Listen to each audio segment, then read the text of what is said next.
We will shortly start the last panel of today's conference.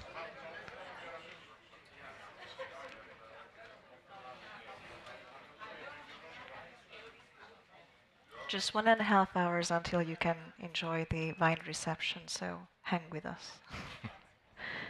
I played with the idea of delivering a lengthy speech using big words like innovation and productivity versus or in contrast to the ideological myth of net zero, but then I decided to leave all this to our distinguished speakers. I think you're going to be grateful for me for this. So having said all that, I would welcome everyone to today's last panel, in which we will discuss whether there is a political alternative or alternative vision for the European Green Deal, and if so, what that would look like. Our first speaker is Thomas Deichmann, German publicist. It's Bill. Oh, I'm so sorry. That's Professor Bill. Bill. You're the first. I'm speaking first. I'm sorry. The boss said. The order of the seating just completely confused me. So, Bill, our first speaker of today's panel, last panel, is Bill Durodier. I got the pronunciation correct. A visiting fellow at MCC Brussels and author of the MCC report How the EU Struggles Innovation, 30 Years of Precaution, which was published last fall. Many of the professor's works focus on exploring the so-called precautionary principle and the limitations of risk management that arise from it, which I imagine is highly relevant to why the EU has lost the race for global competitiveness. Then I will invite Thomas Deichmann to take the floor, a German publicist and communication expert within the chemical industry. Mr. Deichmann has been writing about the influence of green NGOs and ideology shaping the public debate since the late 1990s.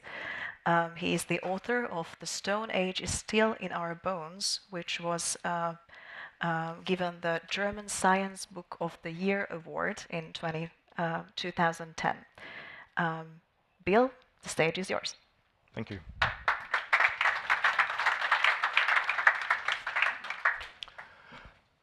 I never know where to start, but I want to start by a French expression, which is chapeau. You know, I take my hat off to the European Commission and their amazing ability to squander an opportunity. Because, let's be honest here, if you go and talk to any member of the public, and we've even heard it in this room today, about do they want a cleaner environment, do they want a better world for their children's future, everybody in the main says yes. And contrary to how the Commission imagines it, it's not that there's a recalcitrant public that has to be dragged against its will into this. They've messed it up. The public's on side, but of course the public stops being on side if you then say, and are you willing to have a significant cut in your living standard in order to achieve that? And I think that's a reasonable thing. It's a contradictory thing, and that's the contradiction we need to resolve. There's only one way of resolving it, which is to increase capacity across the board, increase infrastructure, increase energy production. That's the only way you can actually square the circle. And in that regard, that means that the emissions targets are a barrier. They are a barrier to achieving what the Commission wants, what the public wants, and what all of we in this room want. Because the way you have to do that, if you're serious, is you have to develop the technology first, and then, with new technology, emissions and drops in emissions would follow. You don't set a target for emissions first and hope that the technology will follow. As Sheikh Yamani famously said during an OPEC summit in the 1970s, the Stone Age did not end because we ran out of stone, and neither will the oil age run out because we run out of oil. How are we going to turn this around? Because that's the theme of this session. I want to suggest to you that the real problem is not a technical problem. We have all the technical capabilities we need. Human beings are still as smart as they ever were. If you look at the clean industrial deal and the Green Deal that preceded it, you will see that at its heart, there is a cultural mindset driven by the notion of a climate emergency, a climate emergency. And I want to focus particularly on the importance of the use of those terms and the language that we use in this debate. I think conservatives, by the way, and I gather there's more than a fair share of maybe slightly conservative people in this room, conservatives have always been very bad at understanding the significance of language and discourse. When they hear those words, they think that someone is some kind of Foucauldian Marxist, and they recoil straight away. But you know, whenever there is a real crisis, language is what people turn to. So if you have floods in Valencia or the wildfires in Los Angeles, we're told that they're an expression of the climate emergency that we face. People don't consider the possibility that maybe aging infrastructure may have been part of the problem. Maybe mismanagement of funds may have been a large part of the problem. Misdemeanor, even, as we know, in the United States, as people set fires on purpose. Or even environmental policy itself that says we shouldn't manage the forests and clear the way for better power lines. So what you see whenever there's a real crisis is what sociologists would call a competition for meaning. There's a competition between different groups in society as to how we interpret the evidence, a competition for meaning. And that's all about the words that we use. The dominant interpretation today is to blame human action for what we see. Blame human action for burning fossil fuels, for increasing climate change by 1.5 degrees, not blaming human inaction. It's humanity itself that stands accused. Now, I just want to tell you a quick thing. We all know that science shapes society. Science has an impact on the sort of society that we live in. But what people forget at their peril is that society itself shapes science. The sort of society that we have shapes the cultural imagination, the possibilities of science. When Newton said, "If I have seen further, it's because I stood on the shoulders of giants," what he was really channeling was the fact that only in the previous century, the Pope had been deposed from Britain, and even when Newton was young, the monarch has had his head chopped off. It was social transformation, not scientific transformation, social transformation that opened up people's imagination to the possibility of doing things differently. And Newton was a good Christian, as many people were in those days, so he posited the notion of an invisible force that acted instantly across all space, called gravity. And in his mind, that was like a god. If we move 100 years later and we talk about Michael Faraday and the development of our understanding of electromagnetism, Faraday doesn't talk of a force, but he has to find cultural metaphors. He has to fish around in the language that is available to him and the world in which he is situated. And he develops the notion of an electric field because he sees mass land armies having battles in a field where commands are transmitted through a chain that goes from one element to the next. Darwin talks of a competition amongst species at a time when competition is developing as the emergent mode of capitalist production. The language scientists use reflects the culture that they are in, the times that they live in. And that means we need to understand the culture that we live in and the mindset that scientists have. And my suggestion to you is that we live in an age that's dominated by a language of limits, risk, and the need for precaution. And the consequence of that is that we get scientists who are constantly looking to mitigate limits, avoid risk, and introduce the precautionary principle. It's almost, to paraphrase Rousseau, that scientists are born free, but everywhere they are in chains. And if you look, even the International Governmental Panel on Climate Change isn't even looking for solutions to the climate problem.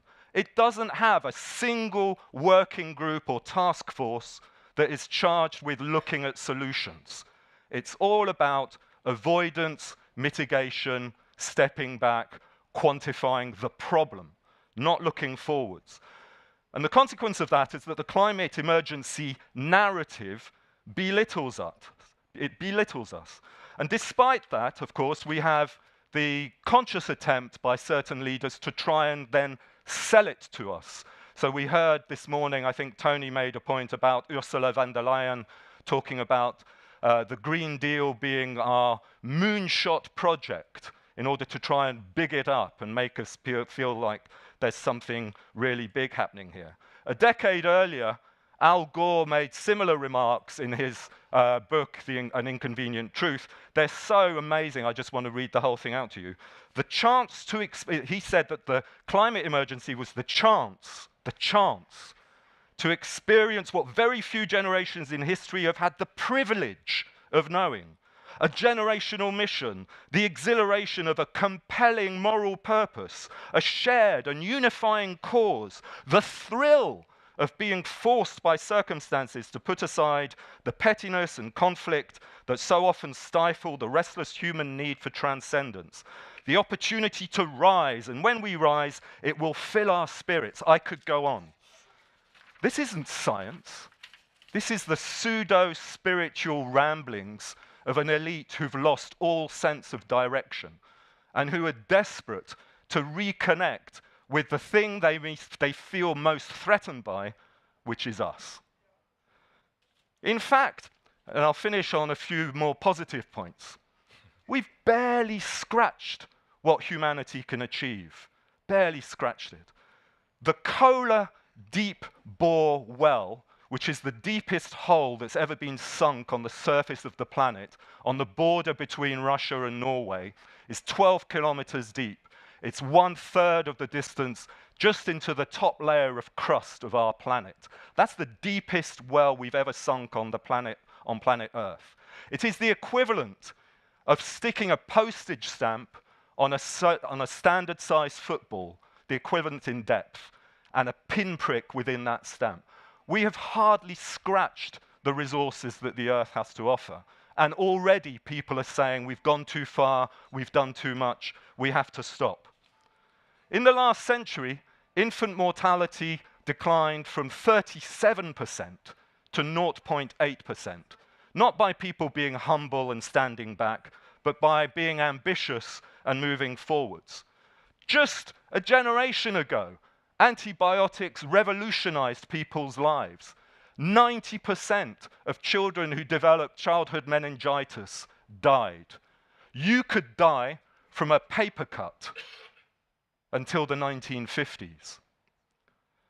If you want to be romantic, and I think somebody spoke, I think it might have been James in the last session, about we're losing the romance of science. Don't do it now, but later, go and look on Google at the photography from the Juno space mission that is currently orbiting around Jupiter and sending the most remarkable footage of a planet millions and millions of miles away. Everything we know, even about the environment, comes from being ambitious.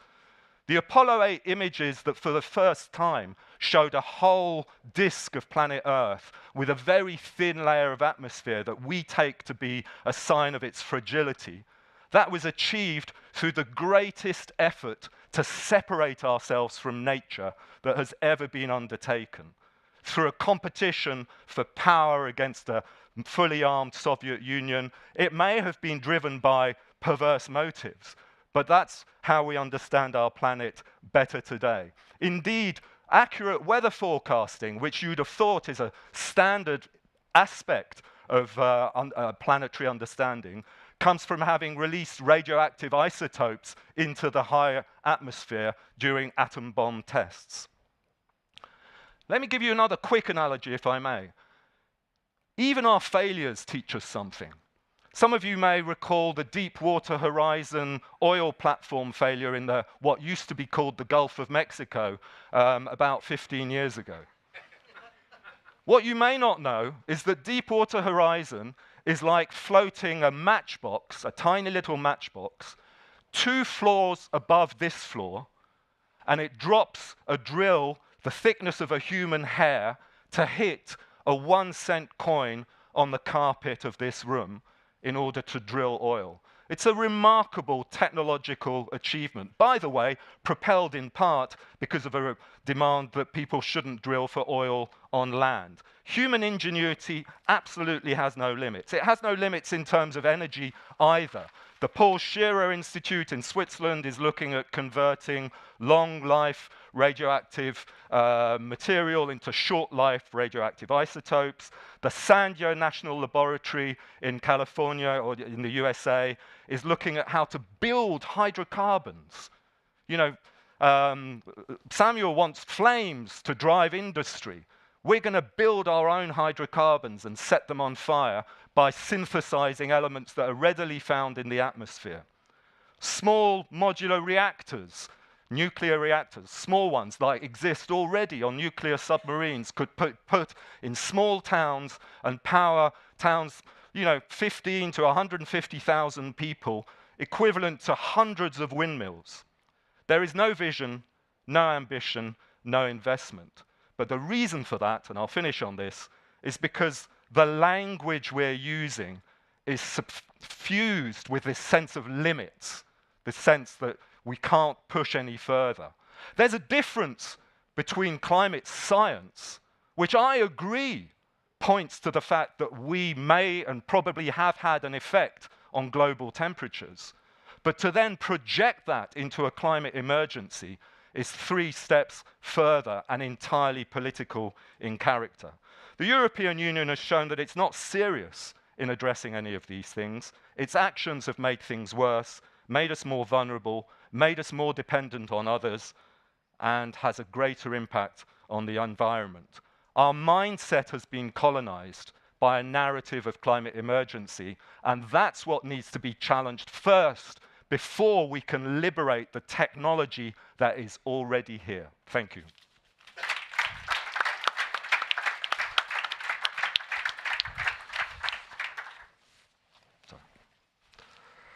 Well, thank you very much, Bill, especially for these inspiring and very positive examples. And I mean, there's still a lot of fantastic research also going on still in Germany. You wouldn't believe it, but it's really true. And developments are also going very quickly. If you just look back, last week I was laughing with my wife and my daughter, she's now 25, children's nurse, and we were remembering the times only 30 years ago. What did you do when you wanted to know the exact time? You pick up the phone, and in Germany you dialed 0118, and then the people told you the exact times. My daughter didn't want to believe it, but just illustrated to us, you know, how quickly things have gone and still are going. The question for this last session is, has the time come for a more radical rethink of the European Green Deal? And I just follow from what Bill and other people alluded to. Yes is my answer. It's a crystal clear yes, and I think there is no option to that. If we want to get on economically and protect, and not only protect, but expand our living standards. A lame duck economy and a lame duck society can't provide the ideas and the innovations which we need. We are currently in a dead end, and we have to turn around. Additionally to the technological topics, I would like to add another argument, which I think is much more important and fundamental, why we have to break that thinking. Because we are, for decades now, already in the process of ripping us of all cultural and all intellectual resources to deal with all kinds of challenges, including climate change. Why do I say that? Because I'm witnessing that now for more than 20 years, nearly 30 years in Germany, with all its consequences. In the core of promoting the European or the German Green Deal and the predecessor concepts, the elites and many, many NGOs and media carry a deeply anti-humanist message, which has already poisoned our political and cultural life. Mankind, Bill alluded to that, particularly our ingenuity and creativity has brought us up to where we are now, here in that room in Brussels and elsewhere, in the civilized, in the modern, in the prosperous Western world. The recognition and the appreciation of these skills and attitudes, even after history, has given us again and again new confidence. Our curiosity, our aspiration helped us to overcome the limitations for a better world.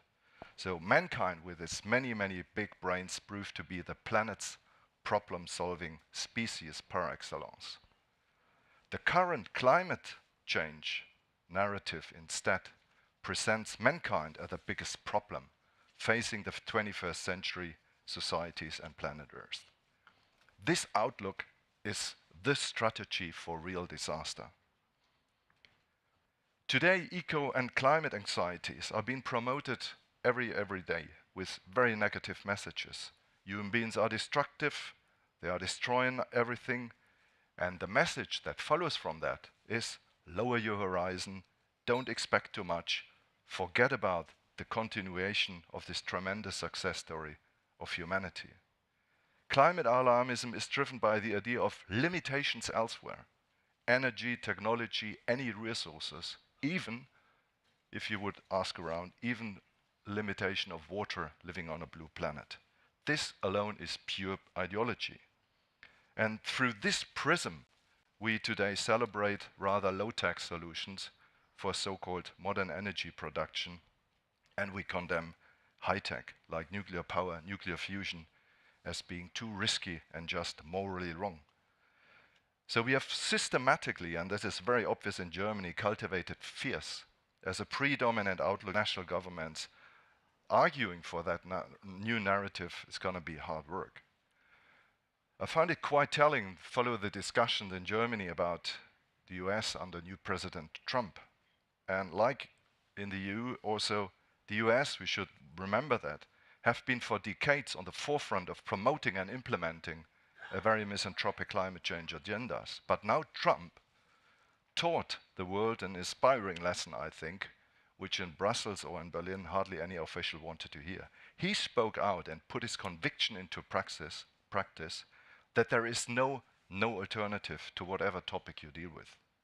More positively put it, he demonstrated to the world in politics there is and there always should be room for rethinking, for readjusting, for correcting and adapting to new circumstances. A rather banal message, I think, which was a shock for many in Brussels and Berlin. Some people in Germany also showed spontaneous sympathy for Trump, or Milei even in Argentina. The typical reaction in our country was when Christian Lindner, the head of the Liberal Democrats, in early January at the start of the election campaign, he just stated very carefully, we may learn something from the new US government or from Argentina. Only putting it like that, he immediately was attacked and smeared from all sides in mainstream media and politics and civil society, even from within his party. And this is exactly what we hear from mainstream European elites. There is no alternative to the narrative. Please don't question that. So I don't want to repeat too much or talk about too much economic data and go into details, but I just want to throw in a couple of things, because what I find striking and frustrating is a lack of the level of ignorance in the political debates. So I don't want to panic. Germany is still prosperous, it's still a great country, still on the top ranks of the G7, industry output, trade figures, all that. But we are living in a shrinking economy. It's probably this year the third time in a row that we are in recession. And we have a deindustrialization process going on. We lost to a large extent. Capital is always very flexible. It's going to the places where the profits are maximized. It's going to other regions. And very important for Germany is, and I know that from experience, we don't have any planning or investment security anymore. So today, and you have a number of examples you could list, it's very, very few banks, financial institutions, or companies are prepared to put a big deal of capital into Germany. So the level is not only, I think, striking if you look at the economic data. The same happens, and this has been raised here and then, when you look at what has been achieved with climate change mitigation. The CO2 reduction on a global level, this whole mitigation policies have not worked as it should have worked, and it will not work in the future. For a simple reason, you can't ignore global trends and the mechanism of a global market economy and dreaming about an island Europe which would function after complete different systematics. Though the global energy demand is projected to grow in the next couple of years, up to 18%, maybe 20% in 2050. And even if we are optimistic, we are now on 80% of fossil fuels giving us the energy we need. Even if we're very optimistic, in 2050, fossil energies are still expected to account of 50 to 60%. And if you just then look at Germany, I mean, this trend is going on. We need more energy, we will produce more energy, many reports are that. Germany instead is on the forefront, closing its eyes, very narrowly minded. And even if you look only at Germany, if we'd say we go that way, we are only responsible for about 1.5% of the global CO2 emissions. So even if we would completely deindustrialize, this would not make a difference. And it's very easy to understand what's going to happen if that path is being continued. Leading economies will continue to use highly efficient and much cheaper resources. The gap between competitive and non-competitive countries will grow, and regions like the EU and Germany will get into real trouble. This is obvious if you look at the fact, but what has been the political answer so far? Instead of now saying, okay, let's rediscuss that topic, the answer is a politics with a crowbar, we call it, a Brecheisen, is a big piece of metal where you break in walls. By putting up taxes over taxes on energy consumption. So the Green Deal is being pushed through completely independent from what the facts are. And this has been raised today, what the European emission trading system is all about. And especially in Germany, there's a clear shift in the discussion. In 2019, when the European Green Deal was launched, it was really celebrated in a positive way. It was celebrated as the green industrial revolution to come, based on highly efficient renewable technologies, which simultaneously would spur economic growth and prosperity and solve all our problems. Now it's clear this doesn't work. It's not efficient. And as a result, now the discussion in Germany has really clearly spoken out, shifted to the idea that we have to consume less energy. To put it mildly, I think this is a very interesting experiment, maybe the biggest economic and social experiment since Stalinism tried to build its socialism in one country. And it's also a turning point in history, because from using simple tools, burning wood, using water and wind power, steam energy, to the discovery of fossil resources and developing of new technologies like nuclear power, humanity saw a steady rise of energy consumption, and in parallel a steady rise of productivity and output of human labor, while at the same time reducing labor time and improving our living standards and creating our fantastic modern civilization. So it's the first time in human history that the current elites are trying to turn this dynamic on its head, forcing people, societies, entrepreneurs, industries to use less energy, and at the end coping with stagnation or regression. Where should this end? I think it will not work. So finally, I want to just touch one point. Why is it then that Germany and why is it that the EU Commission are so hesitant in these days just to open up a discussion on climate policies. Where does this unwillingness come from? And I think the answer is rather simple. Just ask yourself for a minute, in which political, economic or cultural spheres was the EU Commission in recent years really successful? Where was it able to build up trust, to build up confidence, to build up support for itself? Where did it shine? In what topic? Honestly, the much I would have loved to see as a European, a strong, a convincing, a forward-looking, future-oriented Commission, I can't really think of any such a sphere of concrete politics. So I don't want to sound too negative, but my feeling is the way we deal with climate change today really has become the main source of moral authority for the EU Commission and for coherence inside the European Union. Maybe it's the only source which is left. And instinctively and or partly consciously, they're the big fear in elitist circles. You see that in these days in the German election campaign. Nobody wants to touch, none of the mainstream party want to touch that topic. If the Green Deal's going to break away, what's going to be there to replace it as a moral basement for the regional, for the national elites, and for the EU Commission? I think the elites themselves, they don't have a clue, and that is why instinctively they stick to their alarmism. But this is a very slippery slope, we know that.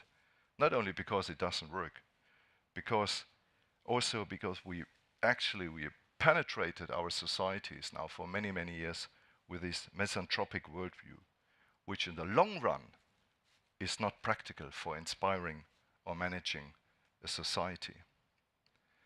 I was reading found a report from 2019 from Carnegie Europe, which said the climate crisis could make or break the European Union. So in 2019, Carnegie at least dealt with that topic politically, and I think it was looking into the future quite well. Today we see that the climate crisis, the anxiety about that is, and the reluctance to give up the narrative is the moral source of authority which nobody is there to touch.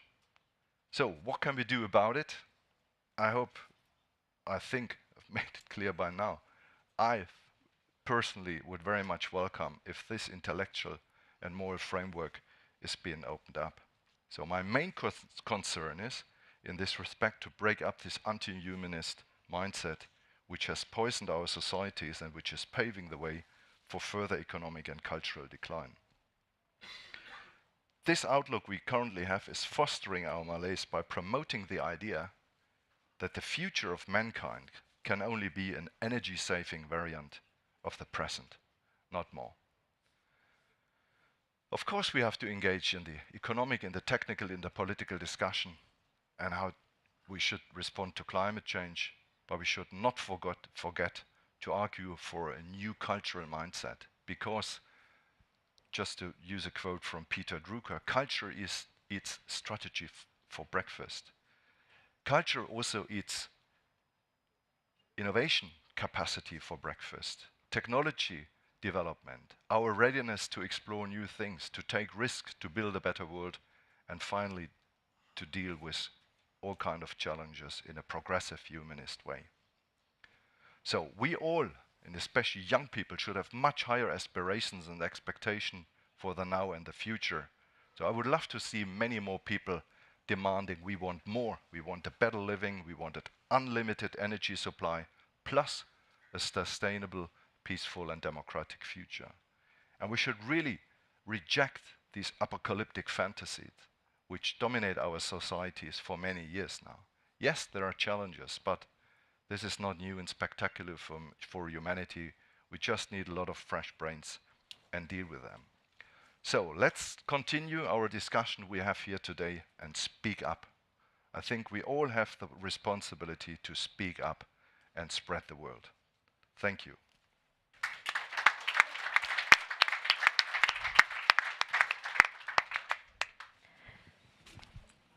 Thank you so much, gentlemen, for your excellent remarks. Bill, you touched upon what should be done on a societal level to battle the narratives attached to the idea of of climate emergency. But what we learned in Brussels is that Brussels doesn't listen. I mean, Brussels always knows better. Our elected or most sometimes unelected representatives tend to leave the people out of the discussion. So something needs to happen on a political level. And in my view, the logical course of action would be what the Patriots for Europe group called for, which is to put a pause on the Green Deal and start a democratic debate, which previously failed given the influence, the NGOs' interference that was revealed recently. So what do you think? Why do you think the EU institutions and the EPP in particular, the European People's Party, is so insistent on keeping these climate targets despite the Green Deal's disastrous economic consequences, as you, Thomas, described in relation to Germany? And why are they so afraid of an increased democratic oversight of the Green Deal? Well, I'm not going to get into the dispute between the parties. What I am going to say is that they're playing you. They're playing your good intentions, your good desires to have a healthier, cleaner, safer world for future generations. But there's a big gap, as I pointed out, between climate science and climate data and the narrative that they then create. So, like, net zero has never been put to the vote, as far as I know, anywhere. I'm happy to hear otherwise. And yet that's the number one driving target that, and the net zero, the proximity to net zero keeps being brought forwards by 10 years, almost every year. So yeah, if we want to make it and force the point democratically, we should just campaign to put net zero to the vote.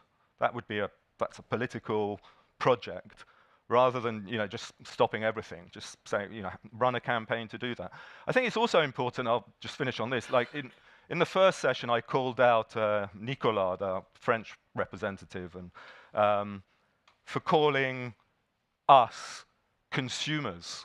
He said, and he echoes in that sense many other people who talk of a market of 450 million consumers across Europe. And as I pointed out, why not call us producers or innovators? And consumption is the most boring aspect of you. It's what you do privately on your own in the main. What makes you interesting as a human being is how you produce things socially, connected with other people, imagining a different future.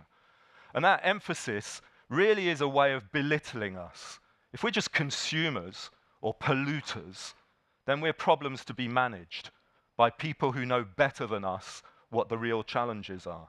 And I think calling that out every time you see it and pointing out that they're treating us like animals who just to be pushed around is just not acceptable. So the two things would be call them out every single time on their use of words and demand a vote on net zero. Yeah, well, just to come back on that, on this terminology consumer, I mean, where was it invented? Who had the first ministry for consumer protection? It was Germany under green red government in 1998. And I also fully agree with you, Bill. It's not only that, instead we should put producer instead of consumer, but a citizen, an adult citizen, instead of looking at a passive consumer who is at the receiving end and needs to be protected by a super dominant state, like a little kid. Now we are all addressed as consumers and not as citizens anymore. On that question you raised, Sophia, about why are they so hesitant, I mean, there's something to it. I think they got just used to it. They're doing that now for 30 years. And I want to just bring in, I mean, it came from the left, but we should not forget about that all mainstream parties are green in these days. Yeah? It's always easy to have a go at the socialists and the Green Party. Ursula von der Leyen, she is Christian Democrat. Yeah? And our Chancellor Merkel, she was called the climate chancellor. She was 16 years in power, and she introduced all that which is now, happening. She started, getting out of nuclear power. She is an absolute green. The Liberal Party itself. I mean, there was a big row between the Liberal and the Conservative Party in Germany. What is better, solar or is it wind power? I mean, we are all bought in. They have all been complicit. And I think this is a very important point. Before we start having a row with the Green and Social Democrats, we will not win that argument. I think also internally, these parties and these organizations have to work on that. How could that happen? And then reinvent a kind of a better vision for the future. Just having a go at, the lefties and whatever, it's not enough. And it was very, they got used to it because it's very comfortable. In times when you've got an economic stagnation, we have that now for 20, 30 years in all Europe, that's a perfect ideology because it goes with you. You are to blame, human beings are to blame. So, and the answer is lower your horizon, don't expect too much. Everybody bought into that. Everybody was complicit to it. And of course, it has become, for the European Commission, and we heard some examples today about Poland, a very perfect instrument to discipline other governments, to put pressure. And it comes along as a very progressive image. I mean, the apocalypse is near, we are here to save you. But now it's taken its revenge. And we really have to think about it, but also get, not only, go at the Greens, whatever that, but also get the progressive forces which are still around into that debate and clear up what has gone wrong here.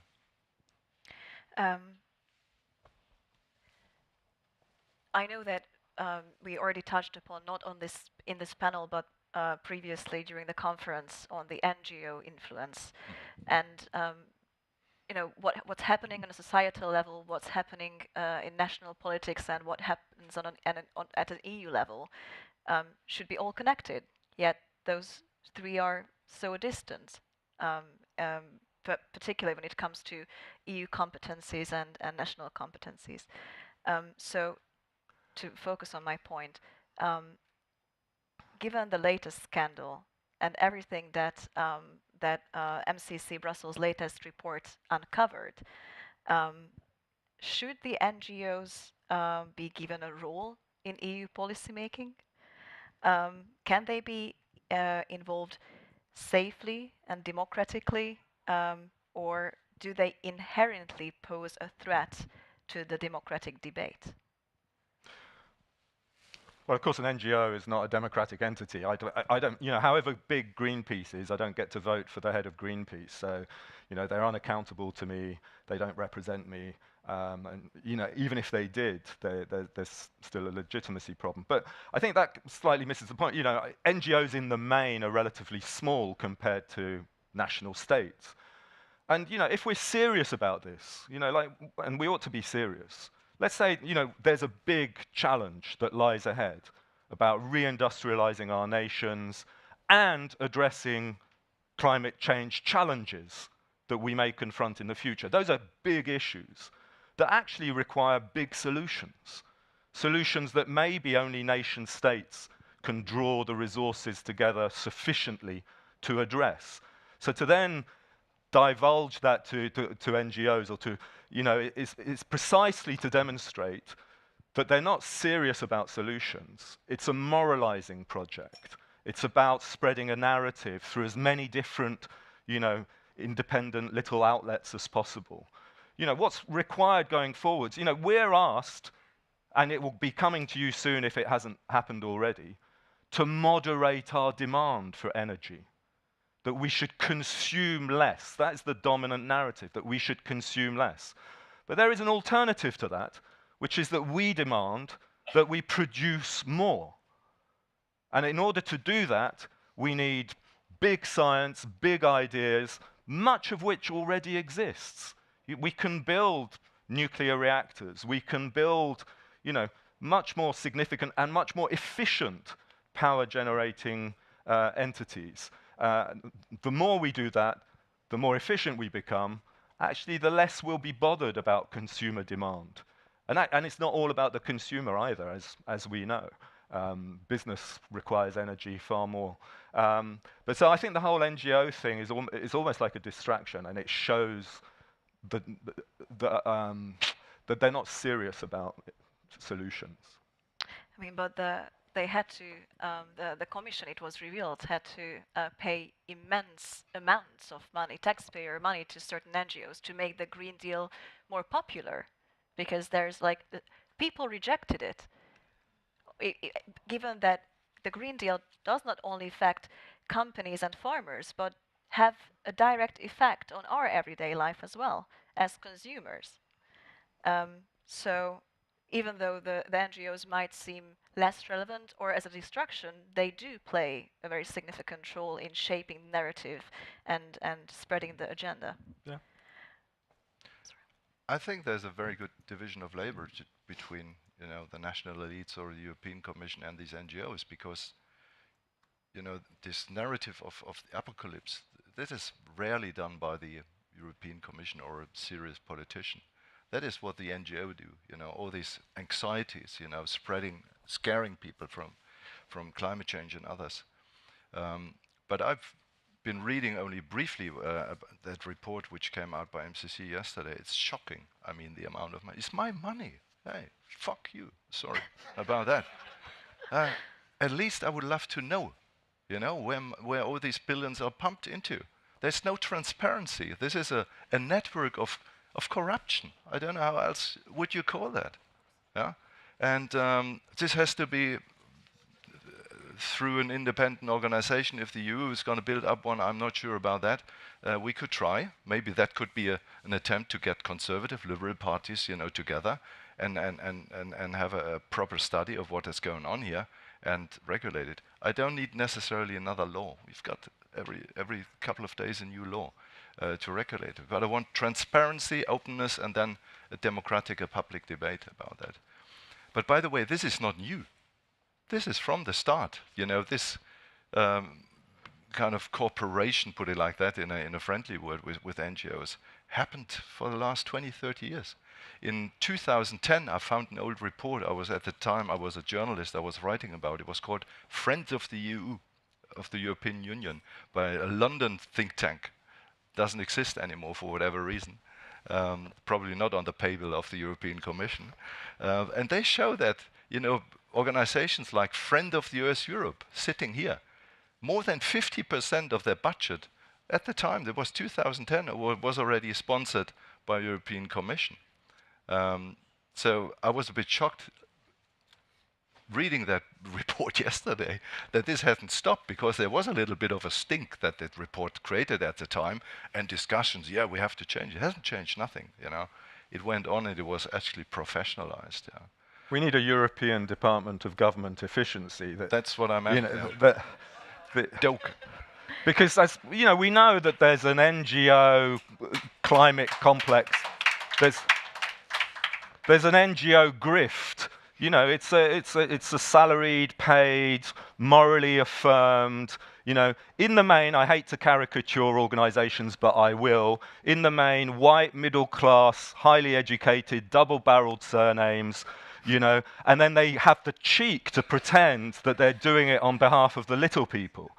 Yeah? The little people, which is really us, or the people who really make things in society, who they're busy putting out of work because the only thing they make is reports.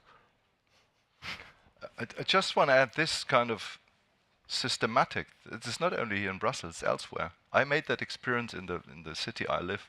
I was a bit involved in local politics. It's exactly how it works on the lowest level of politics. When you've got this city council, people coming together. There is some fund set up by somebody who knows it, and then there's some NGOs set up in the local level, and they get the funds from the lender or from the federal state, and then they run independent campaigns against cars, for example, or whatever, which is a topic. This is right down. There's a complete anti-democratic procedure which is going on there. As our editor-in-chief, Mick Hume, who I believe is in this room, hi Mick, always says, our greatest mission is to put the demos, the people, back in democracy again. The most important element of our Western civilization that the establishment, most particularly in Brussels, keeps ignoring. So in that spirit, I would give the floor to the audience. Are the mics ready? Yeah. Great. Mr. Frank Furedi. Coming. Other side, other side. Speak on behalf of the demos, Frank. Yeah, so look, the one thing that hasn't been established is where does this ideology come from and how did it get so much power? And I think that once you look into that, you will realize that the entire European political class, from left to right, have been complicit in creating the situation. You know, when I was young, there was no such thing as a Green Party. There was no such thing as green politics. Nobody was worried about consumption or about production. In fact, the only thing that we were worried about is not producing enough and not having a quality of life that we think human beings were entitled to. But something happened. And what happened in the late 1970s is that the ideologies of modernity, of the modern political classes, imploded. This was the end of Marxism. This was the crisis of socialism. This was when Christian democracy went to sleep and became neither Christian nor democratic. This was the point at which conservatism began to feel sorry for itself and basically just tried to live off the past and continually quoted Edmund Burke or Roger Scruton and nobody else, and imagined that by doing that they would be conservative. And what happens is when you have this complete dead-end political style, when you have this wasteland of politics, is something will emerge. And what emerged at that particular point was green politics. It was almost as if this deadbeat elites were looking for something, some kind of a movement, who wasn't too threatening to them to legitimate themselves. And I always remember, I mean, Germany is really where it first really kicked in, where in Germany, suddenly, you had all these green politicians, you know, Petra Kelly, for example, whatever her name was, all of a sudden becoming stars. And suddenly, you know, the whole media complex, the whole media network began to talk as if Western civilization has been looking for an environmentalist solution to problems that have not even been defined yet. So they were giving answers to problems that did not exist at that point in the 1970s. And one of the things that emerged is at a certain point, everybody from the EU oligarchy to the national governments realized that they had to be green, that the green card was the one legitimating factor. And I remember talking to conservatives in the early 1980s, and their typical answer to me was, because I was always anti-green, I still am, their typical answer was that, you know, Frank, conservatives are always green. You know, we always cared about the environment. Well, that's a meaningless statement. All that it means is that conservatives, like every human being, wanted to look after the land, they wanted to look after the forest, we cared about animals. That didn't have an ideological significance.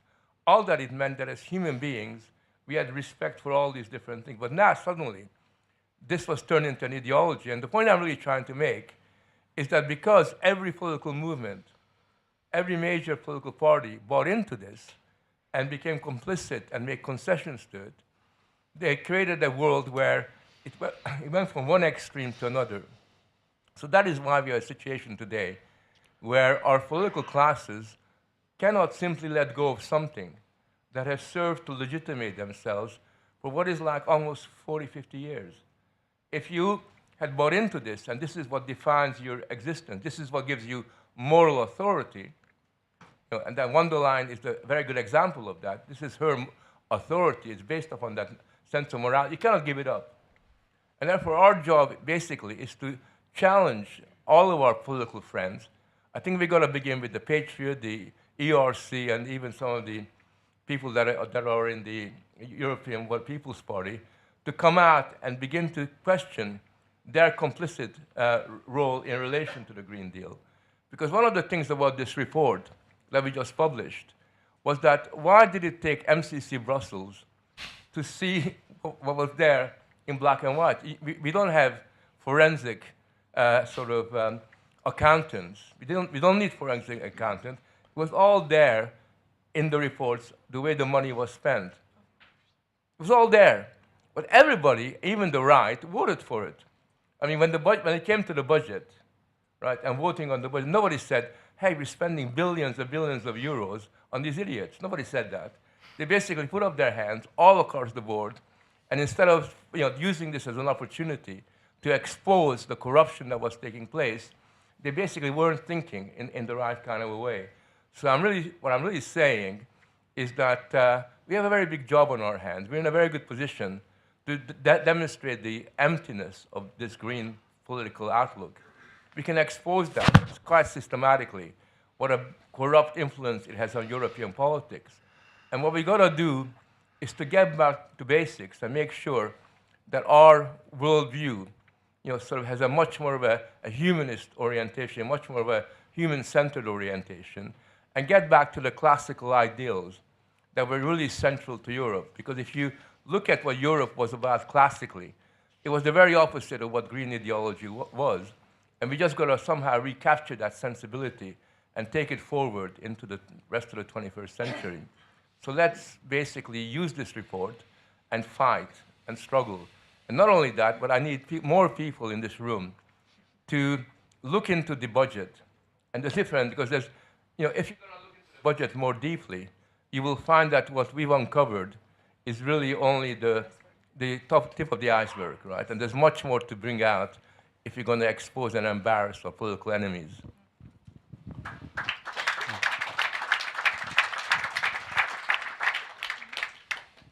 MCC Brussels can expect the European Conservatives' help to uncover the truth.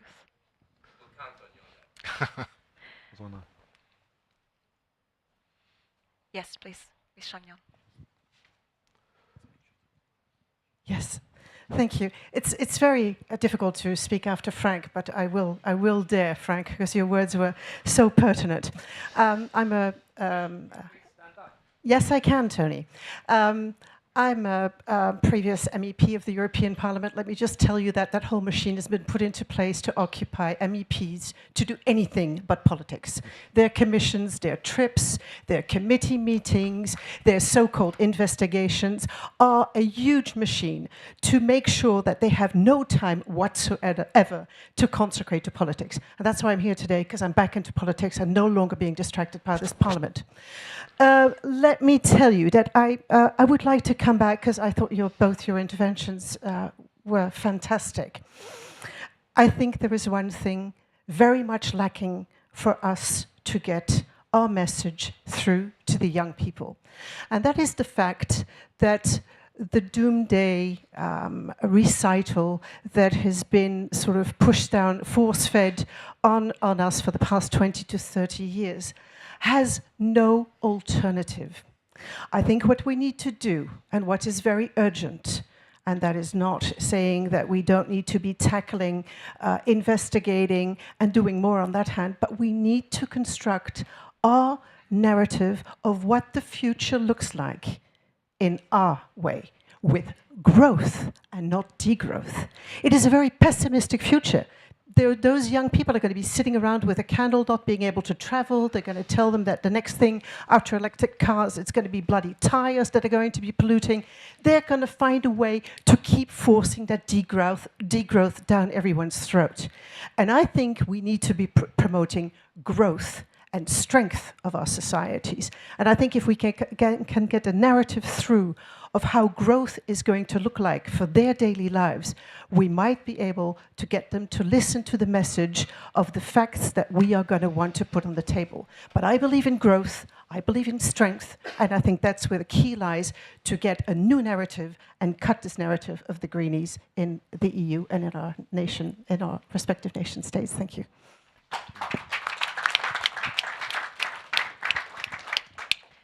We perhaps need the conservative alternative of Greta Thunberg, and not only tell what growth means, but what degrowth could mean in their everyday lives. Sorry, yes, please.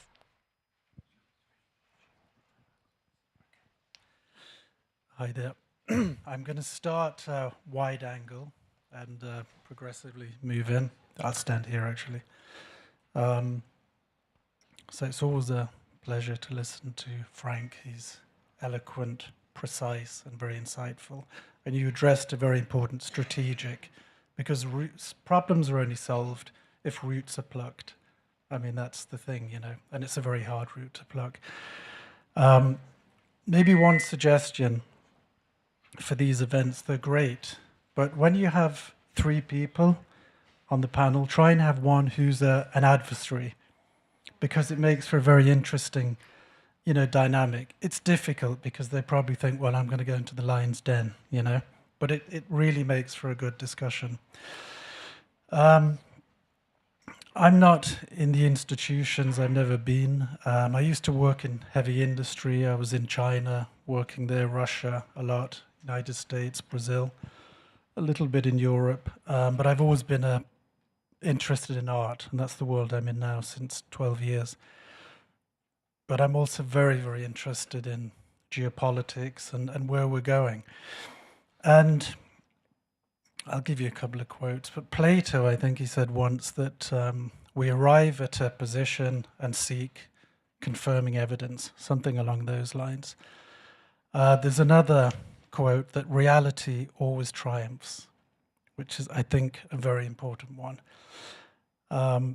There's a quote in an Ernest Hemingway novel where a guy asks somebody else, how did you go bankrupt? He says slowly and then very quickly.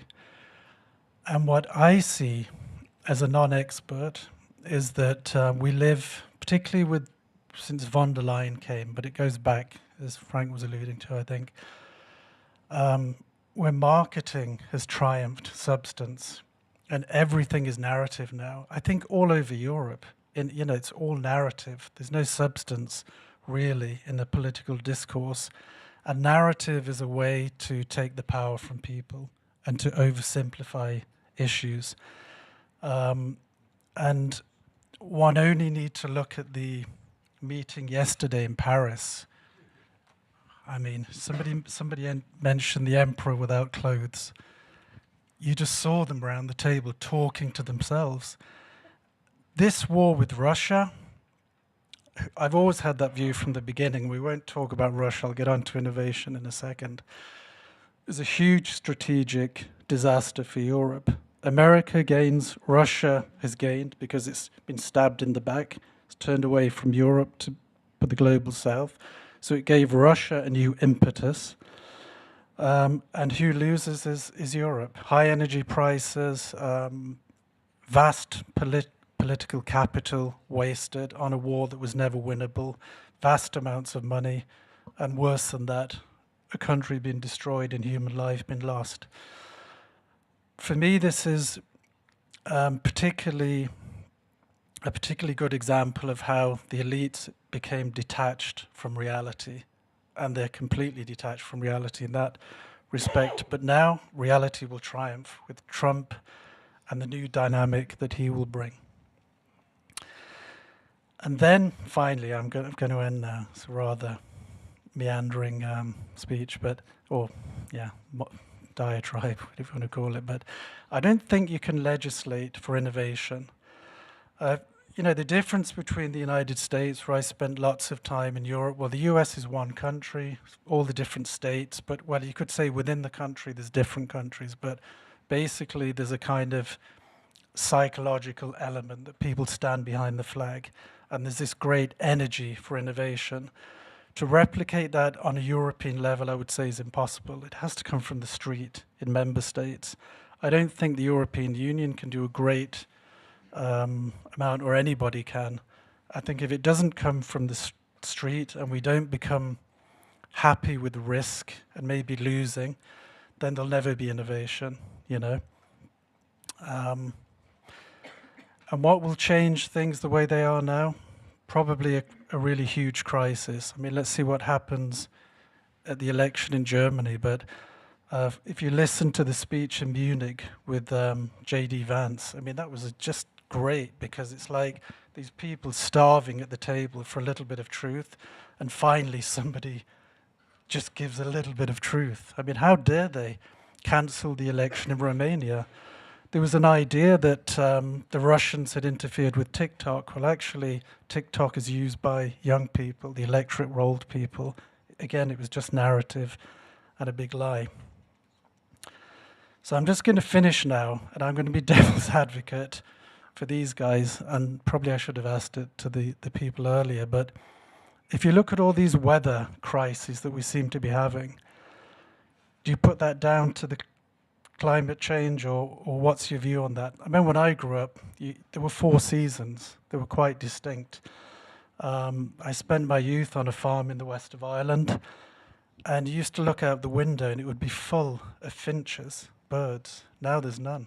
I don't know what that's about, maybe pollution, maybe insecticide or whatever, but anyway, I'll just put the devil's advocate question. What about these weather patterns? They're to do with us, or they're just some natural occurrence? Sorry for the long speech, but thanks. If there are more, and then One more. Yes. 2. Yes, my name is Evert. I'm from Clintel. My colleague should have been there to speak, but he's ill, unfortunately. I think we have a pretty easy solution for the NGOs. We from Clintel, we are totally depending on donations. Let the NGOs also be totally dependent on donations. So people decide whether they think it's important to have these NGOs or not, and not use taxpayers' money for that. Another thing is that there is a good initiative in the Netherlands, and that's I was triggered by Tony also with the words that I used.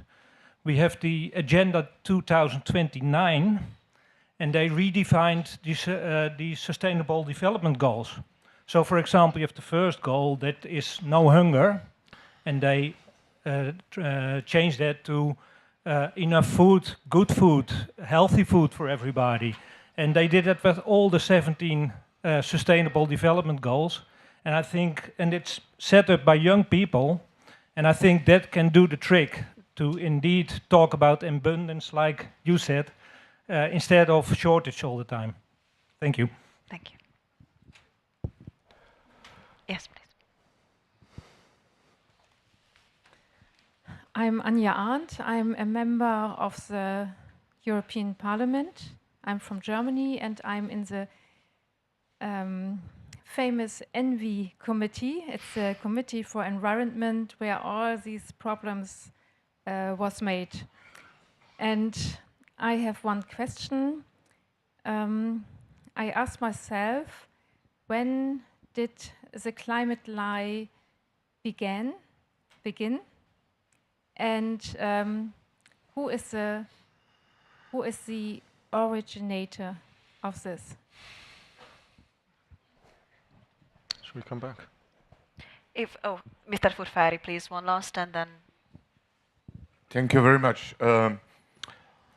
Regarding the financing of the green NGO, I think that we have a system which is very pernicious, and I call it endogamy. Commission publish a call for tender, a call for proposal, not for tender. A group of NGO apply, get the contract, they make a study, a conference, or both. Then they publish a nice, glossy report. They send it to the parliament or to friends in the parliament. And then the parliament says, that's a fantastic study. And they ask the commission to make a new call for proposal to follow up on this topic. And so the same people apply for the second run. Well, not exactly the same people, because not all the evaluator should remain always as evaluator. So people who have applied for the project become, from time to time, evaluator. And therefore, it's of course that their project is it's financed. And they turn around like that. And they create just hot air paper and conferences and using always more and more money from the Commission. I call that endogamy. I published a paper last Friday on that, but it's in French. Please. We come back. Okay, I'll just do two questions quite quickly and then another point. First of all, on the very long-winded gentleman, the IPCC shows no evidence for more severe weather. You know, tell them to look at their own data. Yeah, there's climate change. The temperatures have risen. We believe that an element of that must be due to our activity. But in terms of severe weather events, it seems it's pretty fluctuable. You may be living in a period where it's going one way, that's your experience of it. But over the relatively, you know, not huge time spans, there's no evidence for that. That's in the IPCC documents that nobody reads because they only highlight what they want to highlight from them. In terms of, you know, very good question, you know, when does the climate lie begin? And I think we need to be careful here not to be conspiratorial or Machiavellian. That's not how it happens. I think Frank, you know, made a very good point about the kind of emergence of a culture of insecurity that kind of started in the 1970s. There's a reason for that. You know, there were some revolutions in '68. The establishment got caught off guard. There was an oil crisis in the '70s, driven primarily by a collapse in the value of the dollar due to printing dollars for the Vietnam War. That sense of insecurity accelerated, particularly enhanced by the end of the Cold War. You know, the collapse of the Berlin Wall means the end of the division of the world between a political left and a political right. It leaves people primarily on their own. You're no longer a member of a trusted group or community, a political party, a trade union. Yeah? Even your neighborhood networks are smaller than they might have been in the past, and community networks. On your own, it's much easier to scare you, to feel scared, to then look to government to protect you. And the most bizarre thing in all this, and I think I'm relating it back to one of the other questions, was the United States, which inspired the world through its revolutionary fervor a couple of hundred years ago, and through the slogan from Francis Scott Key's poem, "The Land of the Free," now wants, and Europe wants, to repackage themselves as the land of the safe. But you know, that's not inspirational stuff.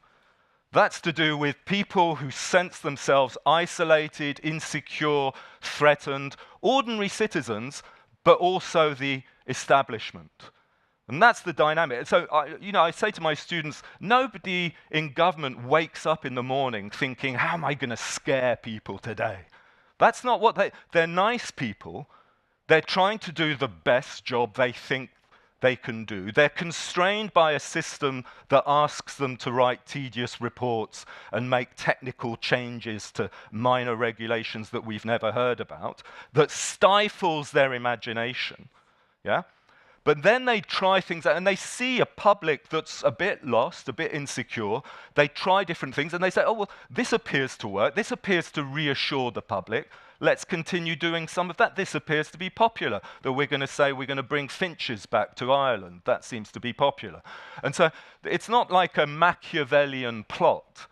It's a cultural collapse in Western society that we can only redress by being bold, by reminding people what it truly means to be human, to celebrate human agency, human ambition, and human ingenuity. And that's the kind of policy document that we need to put together with you. This is not the last round. It's going to be another one, or is it summing up? I think yes, it's gonna be it's the last round. So please, if you have any closing remarks, please include that. Okay. Oh, I've got one more point then. Of course. Go on. I knew that. That's why I'm asking for. Very good point.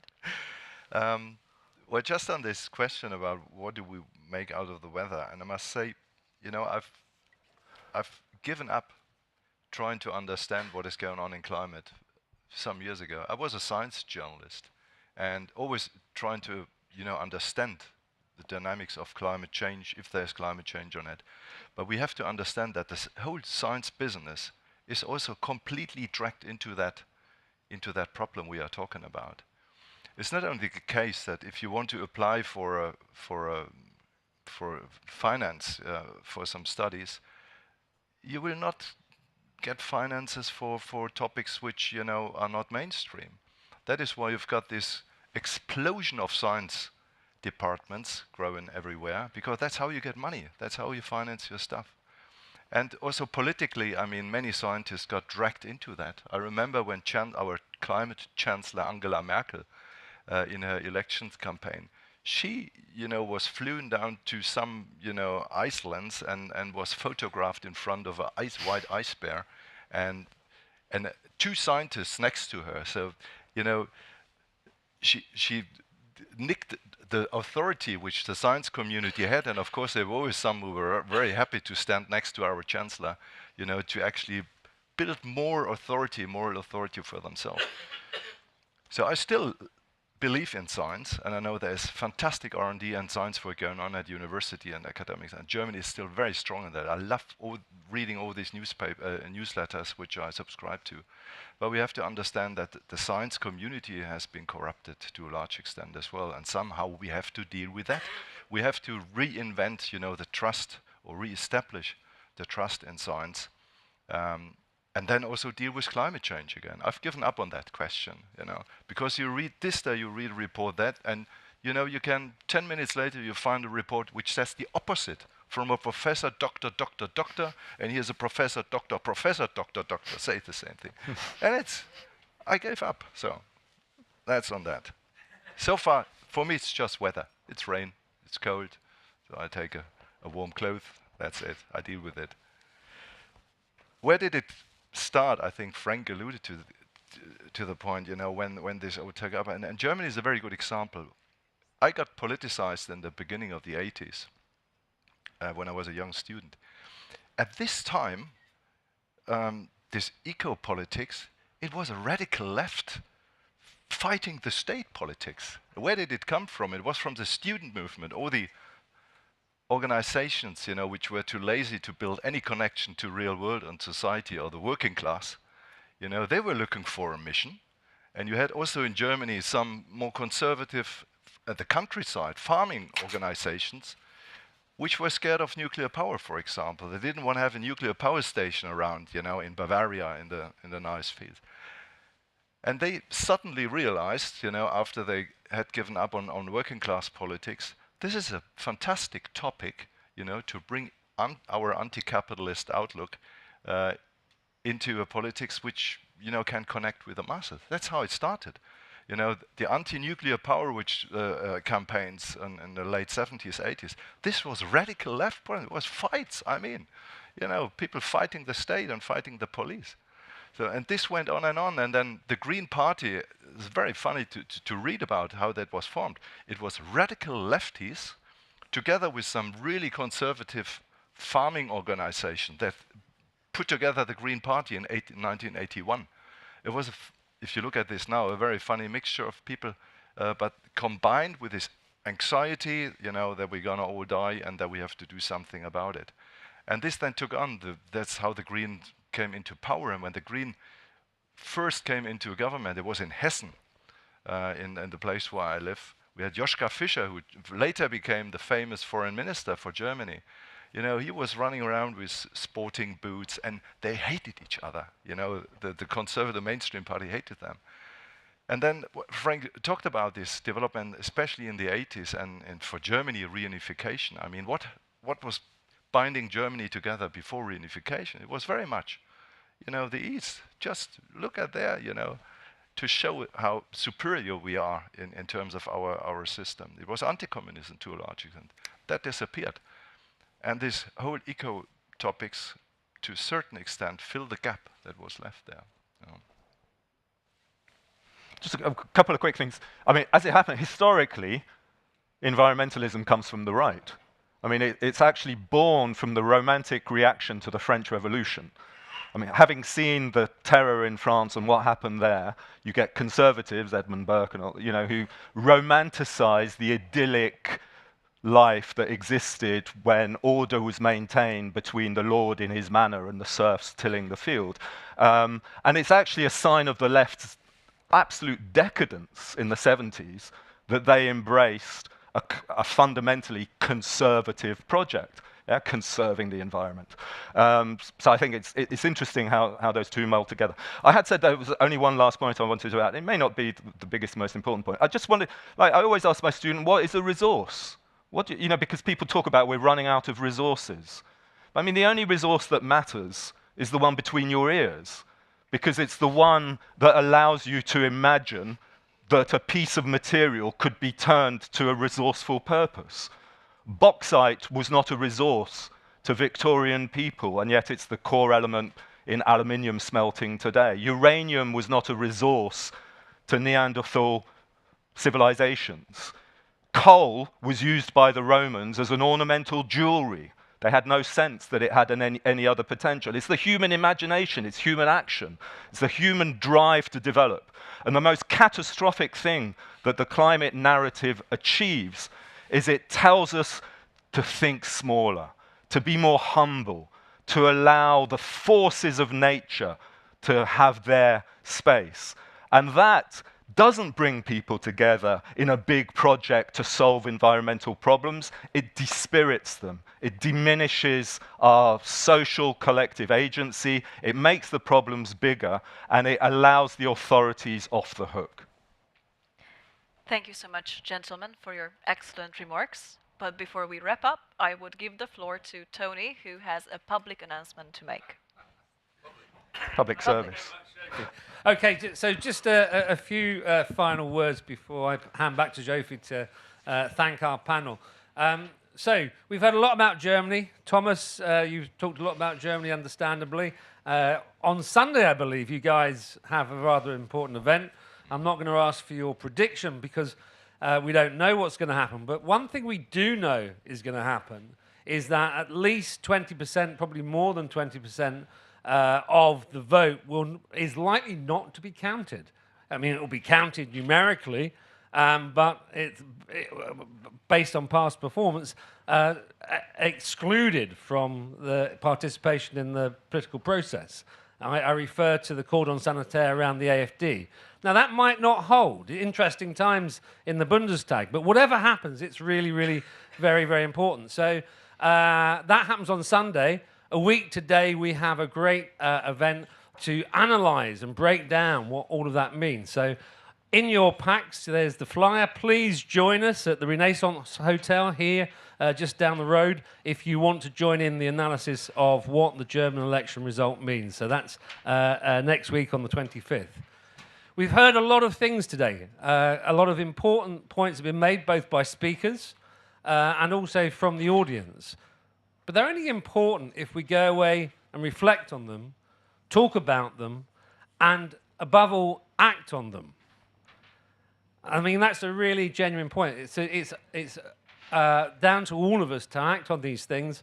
And one of the things that's been spoken about a lot is the most recent report from MCC Brussels by Thomas Fazzi. I really urge you to go onto our X account, where we got a lot of stuff. We keep putting it out there. It's getting a lot of traction. We are calling, Bill, we called for it yesterday, but you're just one day behind us.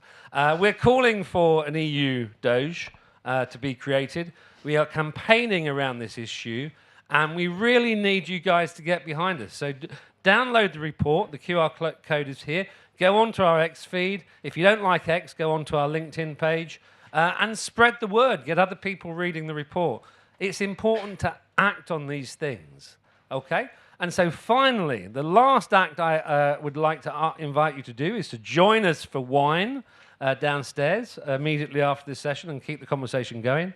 And Jofi, back to you.